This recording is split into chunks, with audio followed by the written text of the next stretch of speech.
Welcome to the Nonprofit Exchange Podcast. Stories by leaders for leaders to help you raise the bar on your own excellence, to release the potential inside of you. Now, here's today's podcast. It's Hugh Ballou from Center Vision Leadership Foundation. I'm the founder and president. It's a nonprofit giving ever more successful nonprofits, guiding ever more successful nonprofits, transforming lives and building legacies. We, bottom line, we transform people's lives. We impact people's lives. One of the ways that we get ourselves known, you're listening to the Nonprofit Exchange, by the way, but one of the things that we as leaders share the word about what we're doing, give people an experience about and a connection with us, because, all of this is about relationship, is having events. And there's many of us that have trouble getting people to events, and we might even lose money on events. So we have a professional event planner today, and Martina Di Napoli is my guest today. So Martina, tell people a little bit about who you are. Hi, Hugh. Well, first of all, thank you for having me today. I'm very excited to be talking to you and to your members. Once again, my name is Martina Di Napoli. I'm the founder of Storia Mia Events. Storia Mia means my story in Italian. I'm an Italian-American citizen, so I wanted to incorporate my two heritage and my two backgrounds, my two cultures into my agency. And the reason why I want this to be different from other event planner agency out there is because, like we said in the presentation, I want my event to have a story. I want my event to have a meaning, to have a heart, to explain the reason why we're getting together, and not just to have an event, just to have it and post it on social media. So I've been in the event industry for over a decade, as long as I can remember, starting from food and beverage in a five-star hotel in Miami, South Beach, Florida. Then I moved to California to finish my study, my bachelor's degree in hospitality management. And I started working for the Disneyland Hotel, for the Walt Disney Company in Anaheim, in California, for their meetings and events and their fairy tale weddings. Unfortunately, after COVID, as you all well know, life took a different turn. And so I had to be creative and adjust. And actually, it was a blessing in disguise, because Storia Mia Events was born. And I was able to bring into my agency everything that I've been learning and executing from the best example in the industry. And now I can do it for my own clients. That's a whole lot of stuff. You've had quite a journey in a short life. I'm a few years ahead of you, but I did events working in mega churches. And then in my nonprofit, we produce an annual event. And it's a lot of work. The last one I did just killed me. So let's unpack this a little bit. Everybody, we start a nonprofit, and many people say, oh, we'll just do events. People come and they'll throw money at us, or, whatever. There's a myth we tell ourselves, but it's hard work doing an event. As a matter of fact, you could lose money doing an event, couldn't you? Absolutely. So, yes. So if I wanted to have an event and I would call you up, how would we have a conversation? What I need to explore, what type of event, what my goals were. Give me some questions that you'd ask me when I say I want to do an event. Well, that's just a blank canvas. Right. It has a lot of open-ended, discussion, because events is a very broad umbrella. And so that is the reason why a professional event planner could jump into the conversation and kind of like guide the client to make the right choices. And the reason is because having a professional like us, in the long term, like in the long run of it, you end up saving money, because we'll help you not making any mistakes. We'll help you narrow it down your visions, and pretty much showcasing what your vision is in reality. So, you know, a lot of people, when they start with the idea of, I want to have an event, they have all these ideas and it's great. But then in the end of the day, because of budget, because of guest count, because of actual goal of what the event is for, we help and narrow it down, and so that you can have the best outcome for it. Super, super. I think sometimes we are social entrepreneurs, and entrepreneurs think we're Superman or Superwoman, and we can do it. It's a worthy cause. Well, we forget to connect the dots to why people should care. So there's a number of reasons / benefits that people have from doing an event. So what I heard you say, you tell the story. I think we also build relationships. We also Always. we can raise money. We're educating people about what we do. Did I leave something out? I think you hit the major points. I do want to add that I'm all about providing value. Value for me is a big concept that unfortunately it's a little bit hard to explain, because it's something that it's not tangible, but it's just an experience. So when we go into the event world representing our client or helping our guest or anything, it's the value that we put in that makes up for why we even here in the first place. That's critical. Why are we here? So if I wanted to do like a fundraising event, which is people do galas, they do auctions, they do numbers kinds of fundraising events. They don't always raise enough money to offset the costs. So you just slid something by there, and I'm going to highlight it. Having a professional such as Martina helps us not waste money. We don't spend money unnecessarily, and we don't make bad decisions which cost money. And most nonprofits are running on a pretty lean shoestring, but that would be more of a reason to find somebody that knows what they're doing and can advise us. Right. Is it a good idea? And then have we got the right idea of how to pull it off? So are there any particular challenges for fundraising events? Now, go back to your story. I would think that's key, telling the story of the impact that you've had in people's lives. I would say for fundraiser event is the benefit of having someone like us on the team. It just gives more opportunity and more room for development and growth for the client to interact with the crowd. So let's say I have a fundraiser for a church.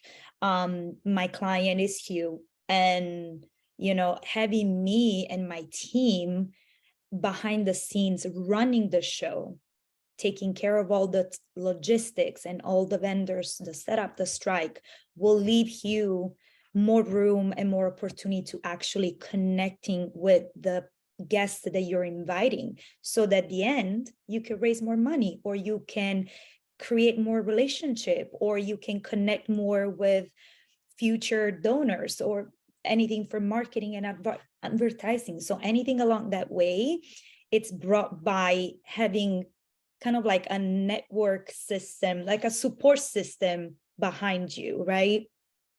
And I always tell my client there is a difference between running the show and hosting the show. We run the show. We run around like literally with our clipboard and, radio, and talking to the vendors and being the point of contact with any deliveries or anything like that. The client has to host the show, which is completely two different scenarios. And this scenario is the key to have a more productive and successful, especially fundraiser. So it's key that we have a critical mass and enough people in the room to make it worthwhile. Yes. So I get invited to lots of gala events, and I know gala, they're going to ask you for money. I'm a little reticent. How many nonprofits can I give to? So how do we address that? How do we talk to people about why it's important for them to be there?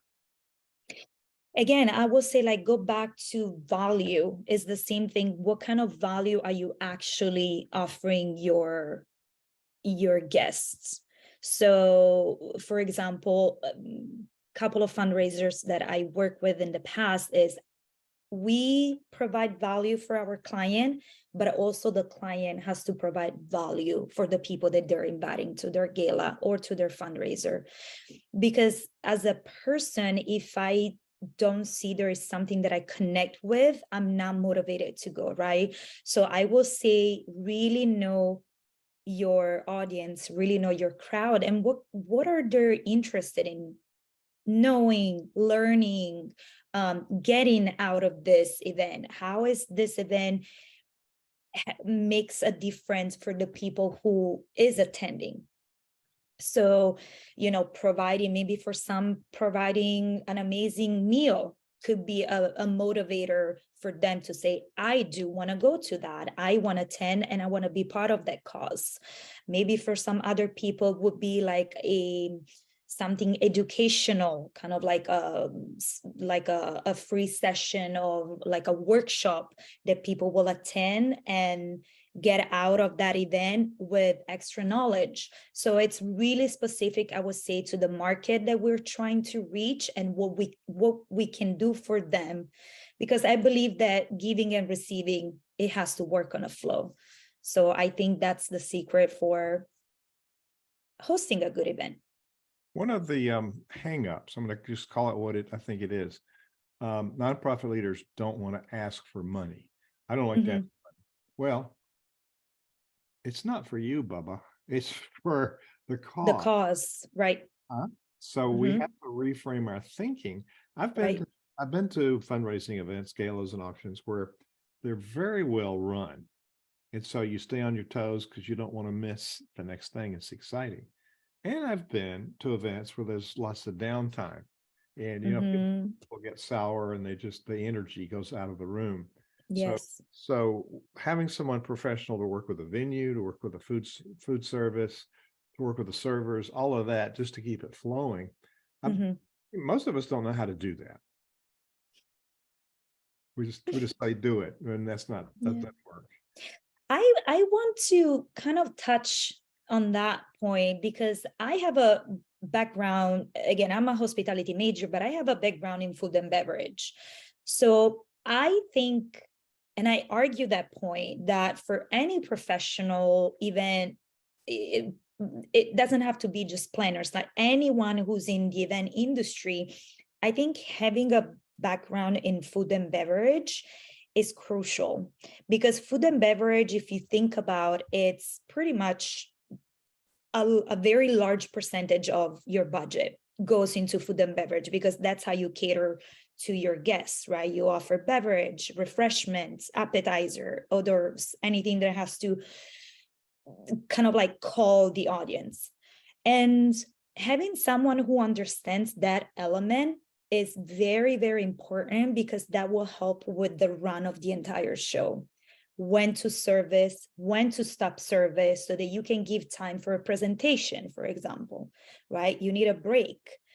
And unfortunately, sometimes we have these events that are run by someone who can run it, but doesn't really understand that background of food and beverage, that kind of like behind the timeline logistics of food and beverage, and that can throw off some of the procedure of the entire night, like the flow of the night or the day, of course. Yeah, we can all complain because we know better, but we're not in the food and beverage business, so we can probably throw a wrench into that.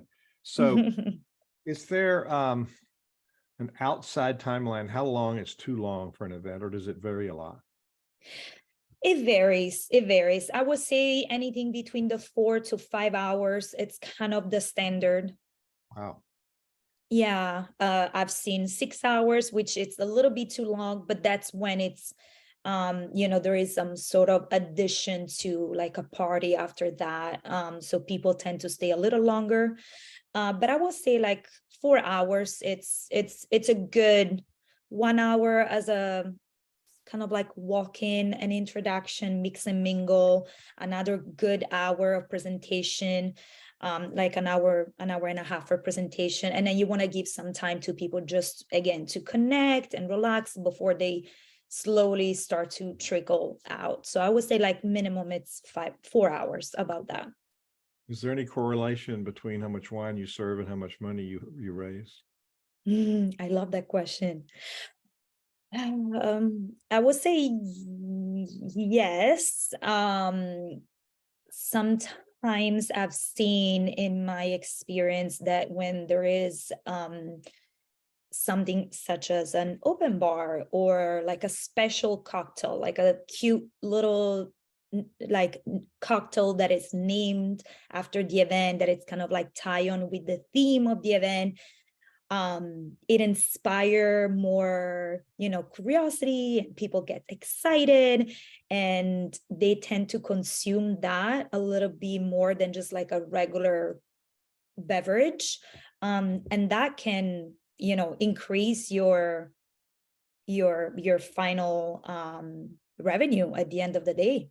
Yeah. Yeah. So, wow. Now, there's a sequencing to things in an event, and getting things in the right sequence. So there's a gathering time, and then the meal service, and then maybe some entertainment while people are eating. So those add to the cost of it, unless you get a volunteer that wants to. Right. And then you've got probably a keynote or a main testimony about what you do that's going to get people excited. So what's a good way to end an event? I love that. Sometimes we've ended, like, for example, sometimes we've done silent auction, or like the raffle items, and we tend to leave those at the end, just because people will tend to stay a little longer throughout the whole event. And then after the raffle item, element, entertainment of the night, they start to slowly leave the occasion. Otherwise, I would just say you have to really get into your entertainment piece of it.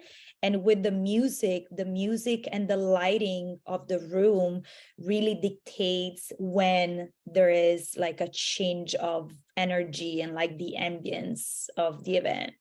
Oh, I like it. I like it. I like it. Yeah.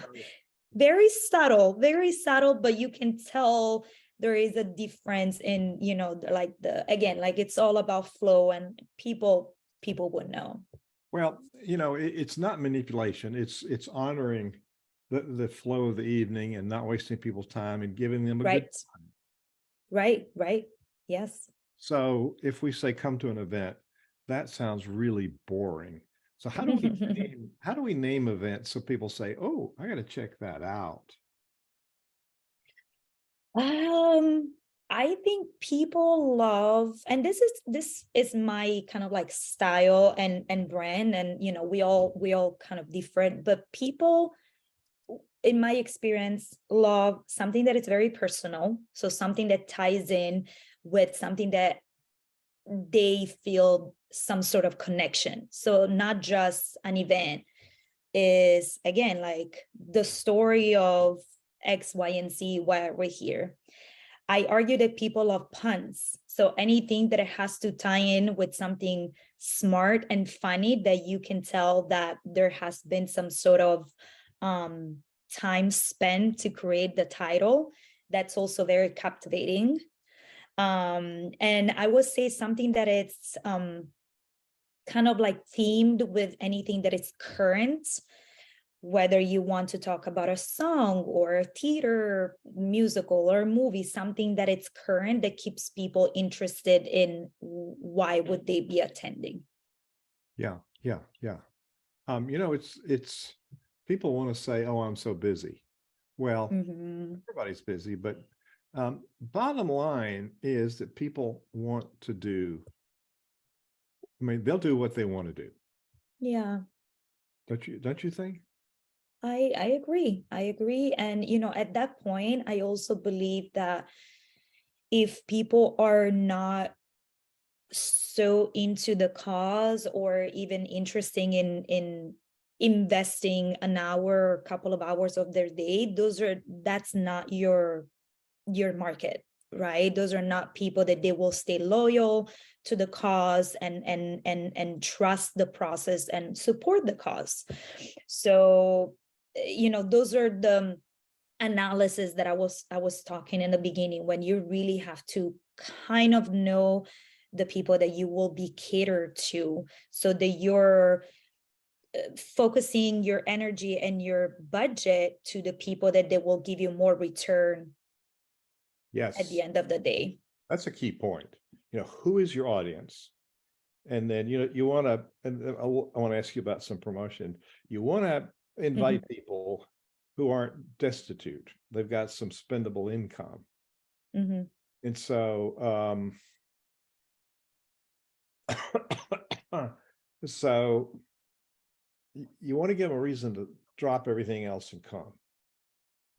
And I Like, think nowadays, with the virtual world that we live in, I've seen many events who give the opportunity to say, we hosted in person, it's a great opportunity to come and mix and mingle in person. However, for people that are not able to attend in person, or they're still exercising some sort of caution, or they're even out of state, you can join us virtually on Zoom, and we can broadcast this event on Facebook or any other platform, so that people say, oh, I'm not in the area, but I would love to attend. I would love to learn the cause and maybe, become a member or anything else for future reference, and they can still join. So nowadays, I think we have a little more access to participating with all this virtual help and creativity. But definitely, like you said, you do need to focus on the people that know are going to be there and supporting you at the end of the day. and those people would be people that could invite others. Correct. People who donate know people who donate. Yeah. So Martina, you have a lovely website, and I'm gonna Thank you. get my act together. Those of you who are um, listening on the podcast, of course, can't see it. However, you can go to the nonprofitexchange.org, O-R-G, the nonprofitexchange.org. And then you can see the video, and you can see the link. Of course, on your podcast, there'll be the link for her website. So you can just click on that and go there. But if people go to your website, which is lovely, what will they find? They would find a little bit of our story, how we came to be. That's our mission and vision statement. So pretty much what we stand for. And actually, speaking of nonprofit, we do work very closely with animal shelter. So if you read through our mission, we do say that a percentage of our event and our revenue will go towards a animal shelter organization. We are very proactive on volunteering and supporting the adopt don't shop cause. So this is our kind of like little side focus that we want to still be involved in the community and make a difference. Super, super. I think everybody Mhm. ought to have a philanthropic side to them, with Mhm. reciprocity and giving to others. And so Absolutely. I did a workshop for actually it was a museum of a house of a founder of one of the small cities in Virginia. And we transformed the idea from just being a museum to being a place they could hold events and make history. Yeah. So on Yeah. your website, you have weddings, celebrations, holidays, fundraisers. You have a number of types of events, and Yes. it's we get stuck in the uncreative rut. So how can you help us get out of that uncreative rut when we say, "Hey, Martina, we want to have an event and raise a lot of money. What do we do?" I would say, let's get to work. Well, but definitely, I will say, like, where I would identify the goal. So identifying the goal and, having a specific goal, something that can be achievable and specific, right? So once we have this goal, we will find outlet of how do we reach this? How many people will we need? What venue will be great to tie in with a goal, right? It might be like a park, or like you said, it might be a museum. I think the venue is also very personal to the cause and to the event, right? It has to kind of like make sense. Why are we holding it at that venue? Entertainment.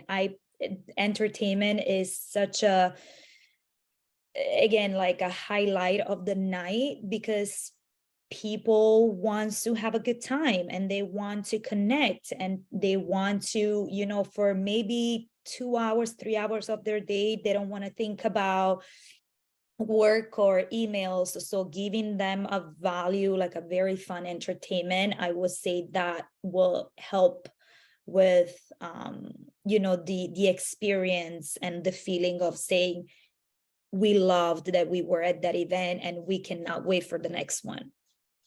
Well, Martina, this time has flown by really fast. There's so much to know, and obviously you've got a deep knowledge and, I would like to say, a passion about doing this.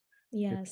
I really don't like working with people who are boring, who don't really have a passion. They just do a job. So the benefit. Right. So on your website, is there a communication place that people can find you and connect with you? Absolutely. Yes, there is an addition at the bottom of the website that says how to start. So that will be an opportunity for people to input their email, phone number, and they can just have like a coffee chat. I call it a coffee chat, like, like a casual meet and greet. We can have a coffee while we are on the web, on the virtual call, and we can just create relationship and help each other grow and learn something new every day. So there is definitely a room for connecting opportunity there. And I also have a page where I showcase my events. So hopefully that could also give some sort of inspiration where people, might think of doing something like, oh, let me go and check and let's see what it's available out there. Sometimes I had to do like an orange carpet instead of a red carpet, just because orange was the color of the logo. And that was the highlight of it made the event so customized and very specific to the cause. Everyone kept talking about the orange carpet. So when I ask people who have engaged me after the fact, what did I do? And can you describe my work? And they said, you're a confidential advisor helping me do what I want to do. So we could say that's part of your job. You have a knowledge base, you have contacts, you're a wealth of resources. So Martina, it's just been a great joy to have you inspire us today with all your knowledge. Thank you so much for being our guest on the Nonprofit Exchange. Thank you for having me. Thank you. It has been a pleasure, and I'm very happy to help in any way I can. Thank you for watching the Nonprofit Exchange.